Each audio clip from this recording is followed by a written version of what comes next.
Assalamu alaikum warahmatullahi wabarakatuh, ndugu wapenzi wafuatiliaji wa chaneli yangu, wafuatiliaji wa video zangu, wanafunzi wangu.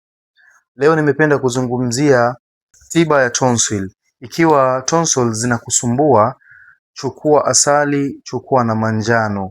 Ukishachukua asali na manjano, utachukua manjano kiasi, aima utaika kwa kijiko, lakini pia utachukua asali yako, utatonesha kama matone mawili matatu katika ile manjano yako kidogo tu, then utaweka katika ulimi wako.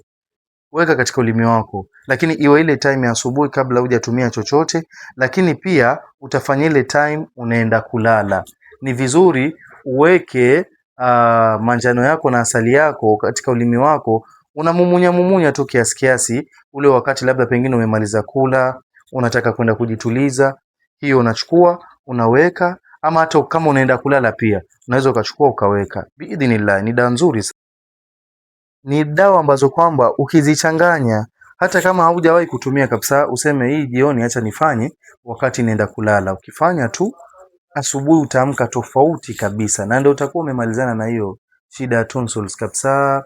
Watu wengi wamefanya na wameleta majibu mazuri. Fanya na wewe inshallah, Mwenyezi Mungu atakuafiki na utaona ajabu ya dawa asili.